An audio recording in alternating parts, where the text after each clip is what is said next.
నమస్కారం, ఘంటారావానికి స్వాగతం. ముందుగా ప్రధాన అంశాలు. ప్రధాని మోదీ కర్నూలు పర్యటనకు సర్వం సిద్ధం. 450 ఎకరాల్లో భారీ బహిరంగ సభకు ఏర్పాట్లు.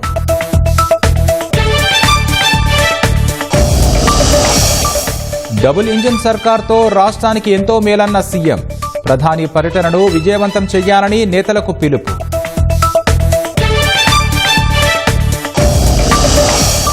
క్యూఆర్ కోడ్ స్కాన్ చేశాకే మద్యం అమ్మకాలు. నకిలీవి దొరికితే లైసెన్స్ రద్దు చేస్తామన్న ప్రభుత్వం.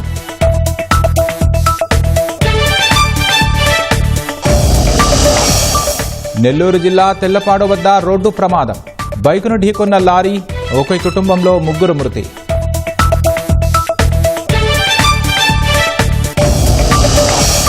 మహారాష్ట్ర సీఎంకు ఆయుధాలు అప్పగించిన మల్లోజుల. 60 మంది నక్సల్స్ ను జనంలోకి ఆహ్వానించిన ఫడ్నవీస్.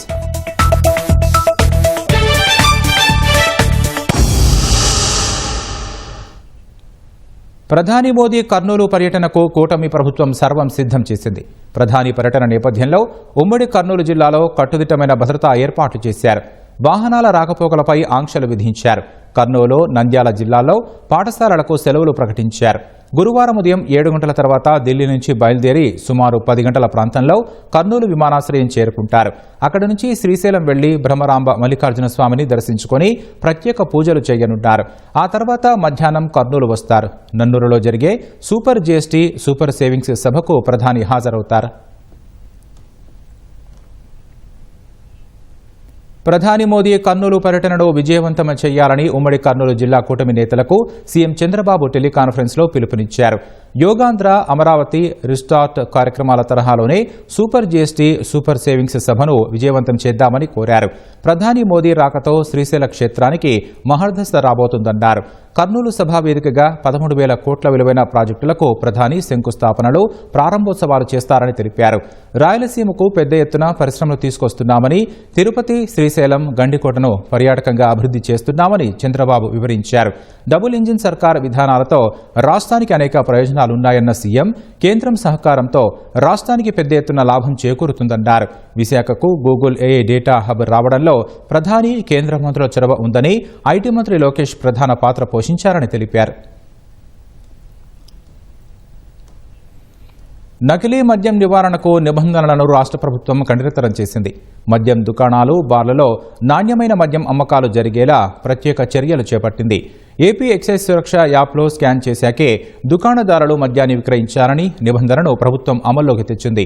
ప్రజలు ఫిర్యాదుల స్వీకరణ, పరిష్కారం కోసం సరికొత్త control room, WhatsApp help line ఏర్పాటు చేయాలని ప్రభుత్వం నిర్దేశించింది. ఈ మేరకు ప్రభుత్వ ముఖ్య కార్యదర్శి ముఖేష్ కుమార్ మీనా పేరిట ఉత్తర్వులు జారీ చేసింది. ఇకపై ప్రతి మద్యం బాటిల్ను క్యూఆర్ కోడ్ ద్వారా స్కానింగ్ చేశాకే దుకాణం, బార్ యజమానులు అమ్మాలని ప్రభుత్వం నిబంధన విధించింది. ఇక్కడ విక్రయించే మద్యం క్యూఆర్ కోడ్ స్కానింగ్ ద్వారా నిజమైనది, నాణ్యమైనదని ధృవీకరించాం అని ప్రతి దుకాణం, బార్ల వద్ద ప్రత్యేకంగా బోర్డులు ప్రదర్శించాలని నిర్దేశించింది. వినియోగదారుల విక్రయానికి ముందే అమ్ముతున్న ప్రతి మద్యం బాటిల్ యొక్క ప్రామాణికతను ధృవీకరించాలని ఆదేశించింది. మద్యం బాటిల్పై సీల్, మూత, హోలోగ్రామ్ స్థితి, ప్రామాణికతను తనిఖీ చేయాలని స్పష్టం చేసింది. ప్రతి దుకాణం, బార్లో డైలీ లిక్కర్ జెన్యూన్నెస్ వెరిఫికేషన్ రిజిస్టర్ అమలు చేయాలని ఆదేశాలు జారీ చేసింది. అమ్మిన మద్యం బ్రాండ్లు, బ్రాండ్ నంబర్ రిజిస్టర్లో నమోదు చేయాలని తెలిపింది. ఏపీ ఎక్సైజ్ సురక్ష యాప్ డేటా ద్వారా ఆ వివరాలను రియల్ టైమ్ డేటాలో ప్రదర్శించాలని నిబంధనల్లో వెల్లడించింది.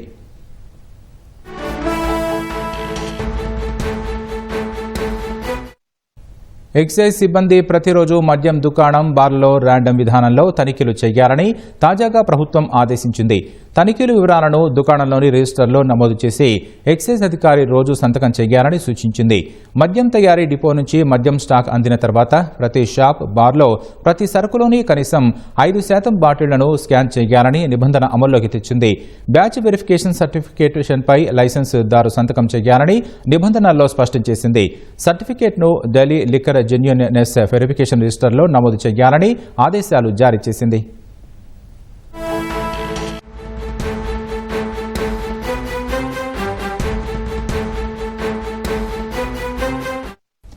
తనిఖీల్లో నకిలీ మద్యం కనుక్కుంటే వెంటనే ఎక్సైజ్ అధికారులకు ఫిర్యాదు చేయాలని ఆదేశాల్లో తెలిపారు. నకిలీ మద్యం పట్టుబడితే లైసెన్స్ రద్దు చేయడం, చట్ట ప్రకారం చర్యలు తీసుకోవాలని ఆదేశించారు. నకిలీ మద్యంపై ప్రజలు ఫిర్యాదు చేసేందుకు 24 గంటలు పనిచేసే పర్యవేక్షణ వ్యవస్థ తేవాలని ప్రభుత్వం ఆదేశించింది. కంట్రోల్ రూమ్, వాట్సాప్ హెల్ప్ లైన్లు ఏర్పాటు చేసి సమర్థంగా నిర్వహించాలని స్పష్టం చేసింది. ఫిర్యాదులను 24 గంటల్లోనే విచారణ పూర్తి చేసి నివేదిక సమర్పించాలని ప్రభుత్వం నిర్దేశించింది. తదుపరి చర్యలు తీసుకోవాలని ఆబ్కారీ శాఖ ఎండీ ఏపీ బేవరేజెస్ కార్పొరేషన్కు ఆదేశాలు జారీ చేసింది.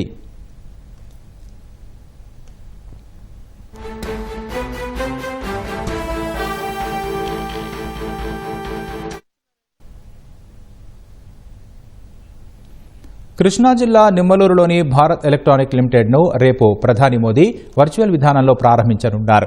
362 కోట్ల రూపాయలతో చేపట్టిన ఈ బెల్ కంపెనీ వల్ల దాదాపు 1000 మందికి పైగా ఉపాధి లభిస్తోంది. దేశ రక్షణ రంగంలో కృష్ణా జిల్లా ముఖ్య భూమిక పోషిస్తోంది. కృష్ణా జిల్లా ప్రధాన కేంద్రం మచిలీపట్నంలో ఏర్పాటు చేసిన బెల్ కంపెనీ ద్వారా దేశ రక్షణ రంగానికి అవసరమైన యంత్రాలు అలాగే సాంకేతికతను వినియోగించే అనేక పరికరాలను కూడా అందించడం జరిగింది. బెల్ కంపెనీ విస్తరణలో భాగంగా పామర్ నియోజకవర్గం నెమ్మలూరులో ఈ బెల్ కంపెనీని ఏర్పాటు చేశారు. ఈ బెల్ కంపెనీపై ఈటీవీ ప్రత్యేక కథనం.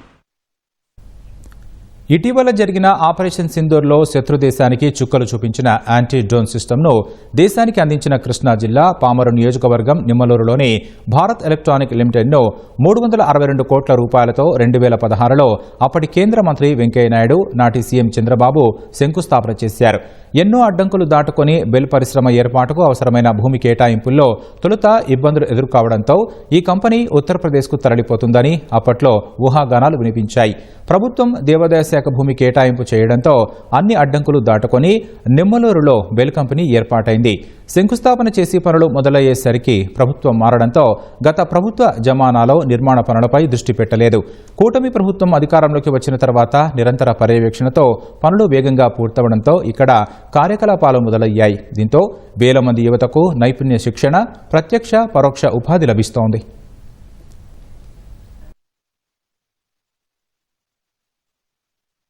కర్నూలు సభ నుంచి బెల్ కంపెనీని వర్చువల్ విధానంలో ప్రధాని మోదీ ప్రారంభించనున్నారు. ఈ యూనిట్లో యాంటీ డ్రోన్ సిస్టమ్ రూపొందించి ఆపరేషన్ సింధూర్తో పాకిస్తాన్ను కట్టడి చేశారు. అలాగే సైనికులు దూరం నుంచి చీకటిలో కూడా చూడగలిగే కళ్లద్దాలు, రక్షణ రంగ పరికరాలు, ఆయుధాలు ఇక్కడ తయారవుతున్నాయి. రక్షణ రంగంలో అనేక కీలకమైన ప్రాజెక్టులను ఈ బెల్ కంపెనీ ద్వారా దేశానికి అందించడం జరిగింది. అలాగే ఇటీవల ఆపరేషన్ సింధూర్లో ఉపయోగించిన యాంటీ డ్రోన్ సిస్టమ్ కూడా ఇదే బెల్ కంపెనీ ద్వారా దేశ రక్షణ రంగంలో కీలక పాత్ర పోషించడం జరిగింది. పాకిస్తాన్ నుంచి వచ్చే డ్రోన్లను నిర్వీర్యం చేయడంలో ఈ యాంటీ డ్రోన్ సిస్టమ్ అనేది ఎంతో ఉపయోగపడింది. ఈరోజు ప్రధాని నరేంద్ర మోడీ ఈ బెల్ కంపెనీని వర్చువల్గా ప్రారంభిస్తున్న నేపథ్యంలో ఈ బెల్ కంపెనీ దేశానికి ఉపయోగపడే అనేక అధునాతన సాంకేతిక పరికరాలను అందించేందుకు మరింత వడివడిగా అడుగులు వేస్తోంది. కెమెరామెన్ గోపితో శ్రీనివాస్, సిటీవీ న్యూస్, బెల్ కంపెనీ, కృష్ణా జిల్లా. 2047 నాటికి రాష్ట్రాన్ని $2.4 ట్రిలియన్ ఆర్థిక వ్యవస్థగా మార్చడమే లక్ష్యంగా పెట్టుబడుల్ని ఆకర్షిస్తున్నామని మంత్రి నారా లోకేష్ స్పష్టం చేశారు. విశాఖలో గూగుల్ డేటా సెంటర్ ఏర్పాటు అతిపెద్ద విజయమని పేర్కొన్నారు. గూగుల్ రాకతో విశాఖ రూపురేఖలు మారబోతున్నాయని ఆకాంక్షించారు. ఒప్పందాల కంటే పరిశ్రమల ఏర్పాటు చేసి చూపడంపైన ప్రధానంగా దృష్టి సారించామని మంత్రి లోకేష్ ఉద్ఘాటించారు. టీసీఎస్, కాగ్నిజెంట్ వంటి సంస్థలకు 99 పైసలకు భూములు లీజుకు ఇవ్వడంలో తప్పేంటని ప్రశ్నించారు. పరిశ్రమలు రాకుండా వైసీపీ నేతలు ఇప్పటికీ కుయుక్తులు పన్నుతున్నారన్న లోకేష్ విజనరీకి, ప్రిజనరీకి మధ్య తేడాలను ప్రజలు గుర్తించాలని కోరారు. స్పీడ్ ఆఫ్ డూయింగ్ బిజినెస్ లో ఏపీ ప్రథమ స్థానంలో ఉందన్న లోకేష్ రాష్ట్ర సమగ్రాభివృద్ధి లక్ష్యమని తేల్చి చెప్పారు. పెట్టుబడులకు సంబంధించి నవంబర్లో మరిన్ని శుభవార్తలు చెబుతామన్నారు. 2019 నుంచి 24 వరకు ఎవరు ఆంధ్ర రాష్ట్రం గురించి మాట్లాడేవారు కాదు. ఒక్కరు పెట్టుబడి పెట్టేదానికి వచ్చేవారు కాదు. ఓన్లీ విధ్వంసమే. అలాంటిది 16-17 నెలల్లో మీరు చూస్తే ఇన్వెస్ట్మెంట్స్ సెంటర్ ఆఫ్ డిస్కషన్ గా ఆంధ్ర రాష్ట్రం వచ్చింది. That is the strength. దీనికి ప్రధానమైన కారణం డబుల్ ఇంజిన్ సర్కారే కాదు, డబుల్ ఇంజిన్ బుల్లెట్ ట్రైన్. అది గౌరవ ప్రధానమంత్రి నరేంద్ర మోడీ గారు ఢిల్లీలో, ఆంధ్ర రాష్ట్రంలో గౌరవ ముఖ్యమంత్రి చంద్రబాబు నాయుడు. ఈరోజు ఆంధ్ర రాష్ట్రం ఏ స్థాయికి వచ్చిందంటే కేంద్ర ప్రభుత్వం కొత్త రిఫార్మ్స్ తీసుకెళ్లాలంటే డైరెక్ట్ గా చెప్తున్నారు, ఇతర రాష్ట్రాలకు కొంచెం టైం పట్టచ్చేమో, ఆంధ్ర రాష్ట్రానికి మెసేజ్ పెట్టండి, ఒక ఫోన్ కొట్టండి, ఇమ్మీడియట్ గా అయిపోతాయి. India single largest FDI investment in history, సుమారుగా $15 బిలియన్ వర్త్ గూగుల్ భారతదేశంలో పెట్టుబడి పెడుతుంది, ప్రత్యేకంగా ఆంధ్ర రాష్ట్రంలో పెట్టుబడి పెడుతుంది. ఇది Google's largest data centre out side of US. గతంలో ఎట్లయితే మైక్రోసాఫ్ట్ అనేది హైదరాబాద్ రూపురేఖలు మార్చిందో, గూగుల్ పెట్టుబడి విశాఖపట్నం రూపురేఖలు మార్చిపోబోతుంది. ఇది కేవలం ఒక డేటా సెంటర్ గురించే కాదు, కేబుల్ ల్యాండింగ్ స్టేషన్ ఉంటుంది, రెన్యూబుల్ ఎనర్జీ ఉంటుంది, ఏఐకి సంబంధించిన అనేక కంపెనీలు కూడా విశాఖపట్నానికి వస్తాయి. కొన్ని రిపోర్ట్స్ కూడా మనం చూస్తే 25 టైమ్స్ మల్టిప్లైర్ ఎఫెక్ట్ ఉంటుంది ఈ పెట్టుబడి వల్ల. ఈ ఒక్క పెట్టుబడి వల్ల సుమారుగా 1,88,000 మందికి డైరెక్ట్ గా ఇండైరెక్ట్ గా ఉద్యోగాలు కల్పించగలుగుతాం. లోకల్ ఎకానమీలో సుమారుగా 48,000 కోట్ల 5 సంవత్సరాల ఇంపాక్ట్ ఉంటుంది.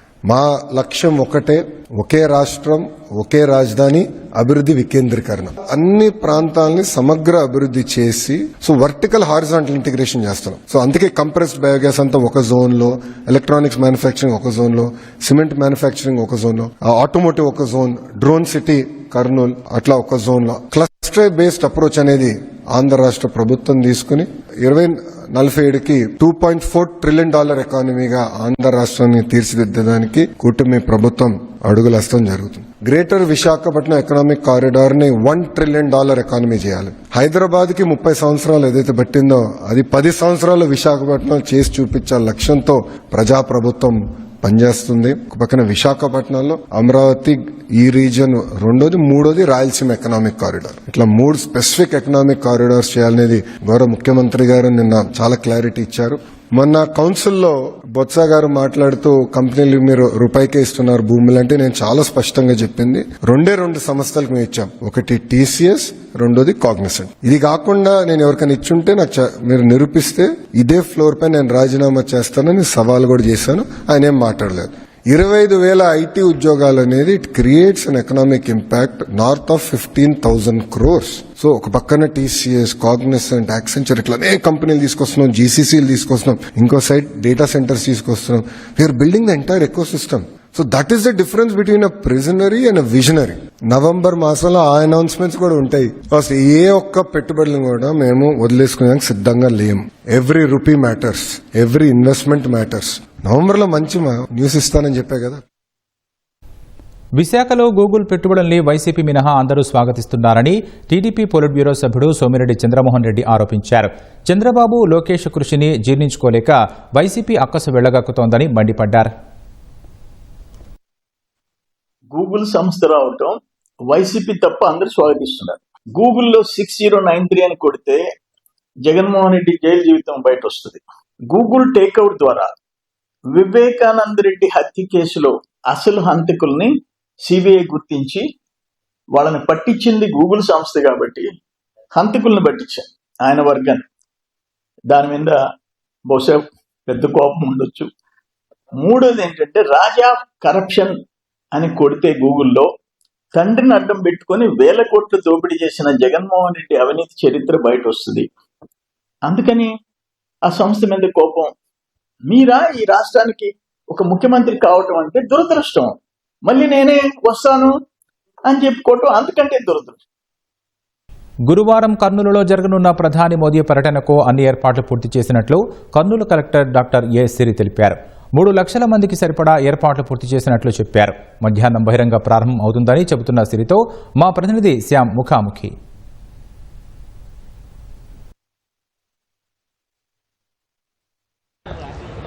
రేపు కర్నూలు జిల్లాలో ప్రధాని నరేంద్ర మోదీ పర్యటించనున్నారు. దీనికి సంబంధించి ఏర్పాట్లన్నీ పూర్తయ్యాయి. మరిన్ని విషయాలు మనతో మాట్లాడడానికి Kurnool collector doctor A Siri గారు ఉన్నారు. నమస్తే మేడం.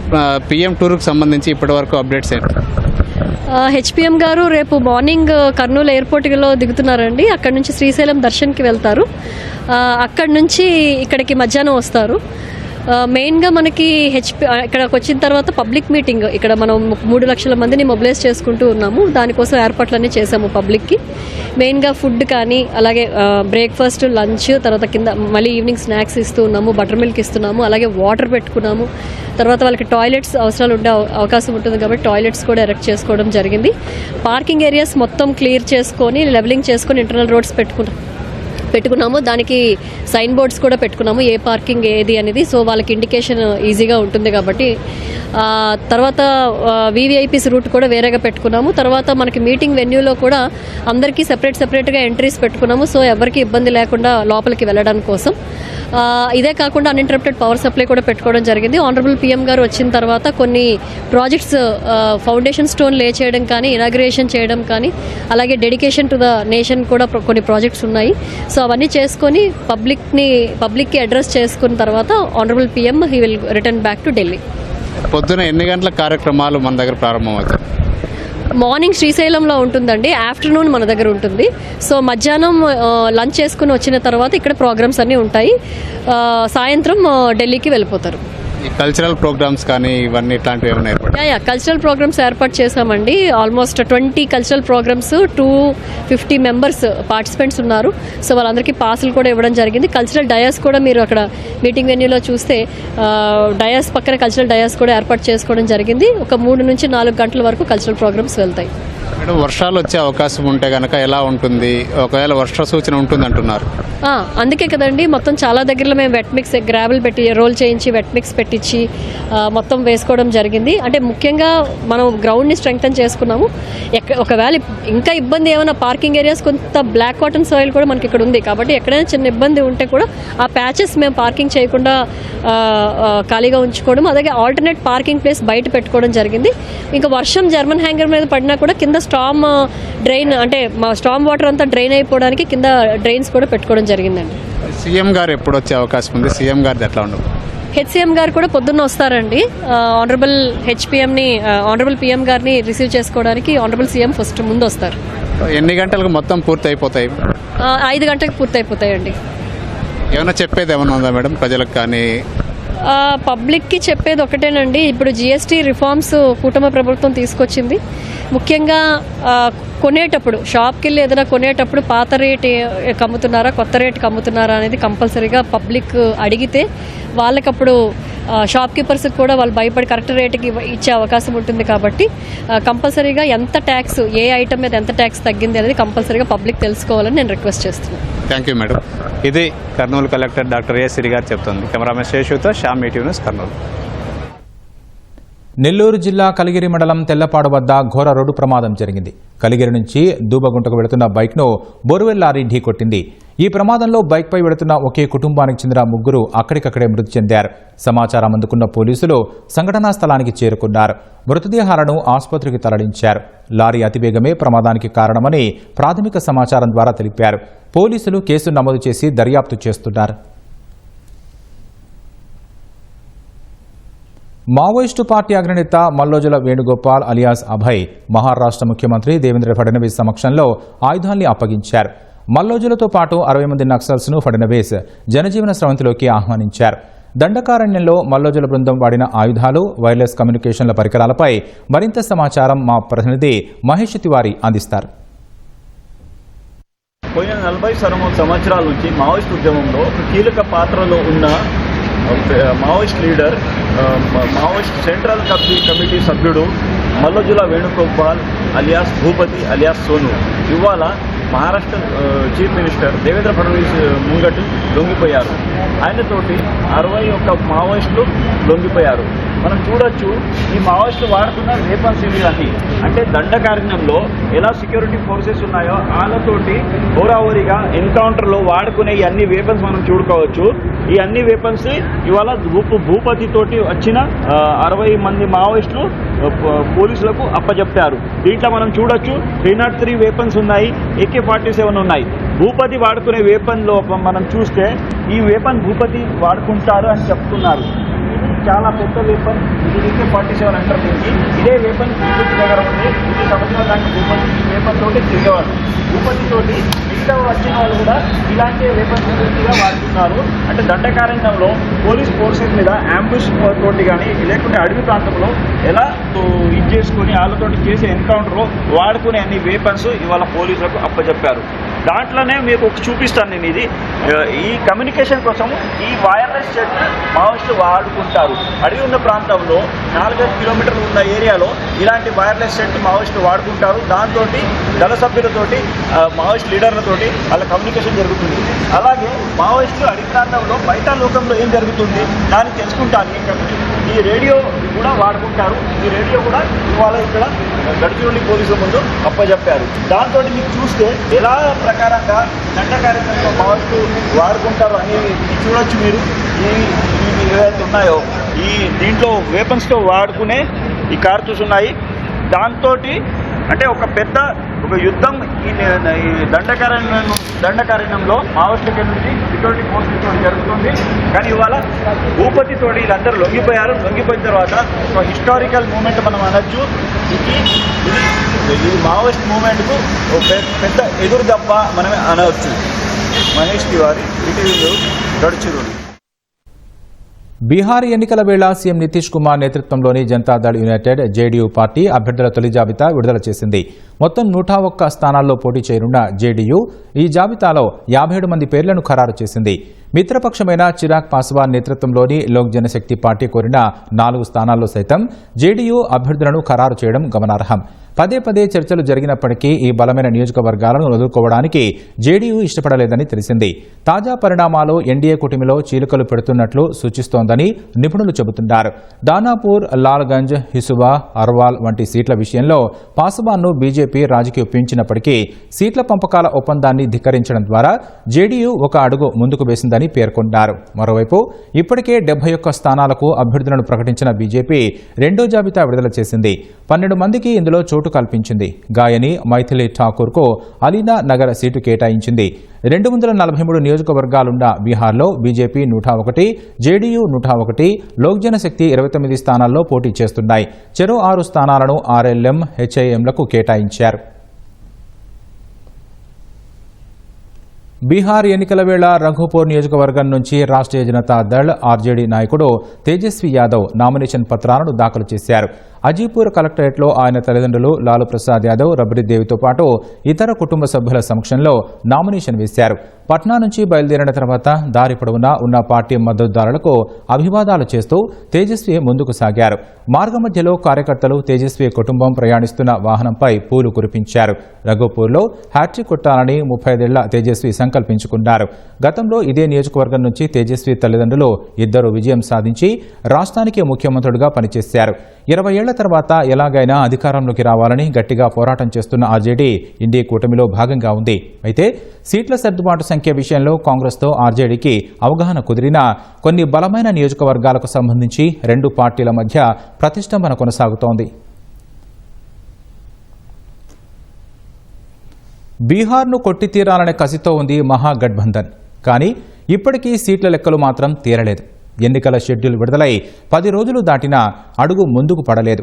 ఆర్జేడీ కాంగ్రెస్ మధ్య చర్చలు కొలిక్కి రాలేదు.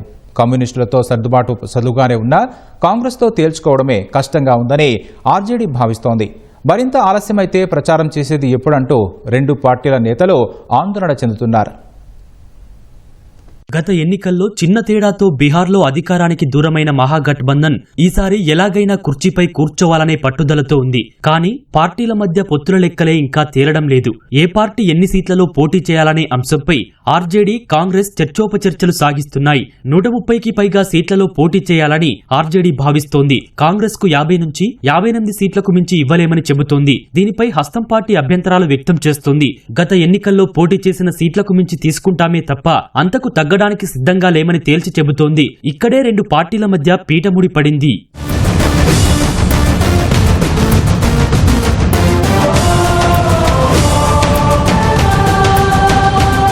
2020 ఎన్నికల్లో బీహార్లో 70 చోట్ల పోటీ పడిన కాంగ్రెస్ 19 స్థానాలే గెలిచింది. అంటే 51 సీట్లను ప్రత్యర్థికి సమర్పించుకుంది. అందువల్లే మహాగఠబంధన్ స్వల్ప సీట్ల తేడాతో అధికారానికి దూరం కావాల్సి వచ్చింది. ఇదే అంశాన్ని ఆర్జేడీ ప్రస్తావిస్తోంది. మరోసారి అలా జరగకుండా ఉమ్మడి బాధ్యతతో వ్యవహరించాలని సూచిస్తోంది. అయితే అందుకు కాంగ్రెస్ అంగీకరించడం లేదని తెలుస్తోంది. బీహార్లో పెద్ద ఎత్తున రాహుల్ గాంధీ పర్యటనలు చేశారని, ప్రభుత్వ వ్యతిరేక ఆందోళనలు నిర్వహించారని గుర్తు చేస్తోంది. ఓట్ చోరీపై చేసిన ర్యాలీలకు ప్రజల నుంచి భారీ స్పందన లభించిందని అంటోంది. దళిత నేత రాజేష్ రామ్ బీహార్ పీసీసీ అధ్యక్షుడిగా ఉన్నారు. ఒకప్పుడు దళిత వర్గం ఓట్లపై పట్టున్న కాంగ్రెస్ రాజేష్ రామ్ సారథ్యంలో మళ్లీ ఓట్లు రాబట్టడంపై దృష్టి పెట్టింది. ఈ అంశాలన్నింటినీ దృష్టిలో ఉంచుకుని తగినన్ని సీట్లు ఇవ్వాల్సిందేనని పట్టుబడుతోంది. అందుకు ఆర్జేడీ సిద్ధంగా లేదని సమాచారం.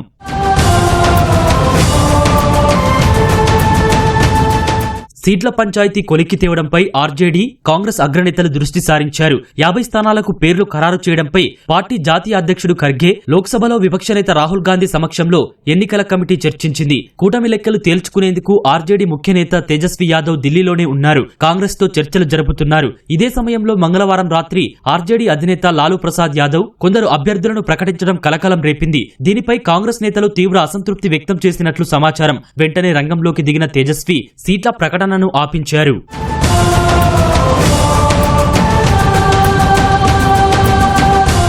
కాంగ్రెస్ తో లెక్కలు తేల్చుకోలేక తంటాలు పడుతున్న ఆర్జేడీకి కూటమిలోని లెఫ్ట్ పార్టీలతో పెద్దగా ఇబ్బందులు లేవని సమాచారం. CPI ML 25, CPM 6, CPI 4, IMM 2 సీట్లు అడుగుతున్నాయి. కొంచెం అటు ఇటుగా సర్దుబాటు చేసేందుకు ఆర్జేడీ సిద్ధంగానే ఉన్నట్లు తెలుస్తోంది. కూటమిలో భాగస్వామిగా ఉన్న Vikas she'll in party VIP పెద్ద కోర్కెలే కోరుతోంది. మత్స్యకార వర్గమైన నిషాద్, నోనియా, బింద్, బెల్దార్ల మద్దతున్న పార్టీ అధ్యక్షుడు ముఖేష్ షాన్హి 20 సీట్లు అడుగుతున్నారు. కూటమి అధికారంలోకి వస్తే డిప్యూటీ సీఎం పోస్టు ఇవ్వాలంటున్నారు. గత అసెంబ్లీ ఎన్నికల ముందు కూడా ఎంజీబీతోనే ఉన్న ముఖేష్ సీట్ల విషయంలో అలిగి ఎన్డీఏలోకి వెళ్లారు. అక్కడ 11 సీట్లు దక్కించుకోగా 4 చోట్ల మాత్రమే పార్టీ గెలిచింది. ముఖేష్ సాన్హి ఓడిపోయారు. ఈ విషయాన్ని ఆర్జేడీ తేల్చాల్సి ఉంది. ఎన్నికల షెడ్యూల్ విడుదలైన 10 రోజుల తర్వాత కూడా సీట్ల లెక్కలు తేలకపోవడంపై ఆ పార్టీల నేతల్లో అసంతృప్తి నెలకొంది. ఇంత ఆలస్యం చేస్తే ప్రచారం చేసేది ఎప్పుడని నాయకులు ప్రశ్నిస్తున్నారు.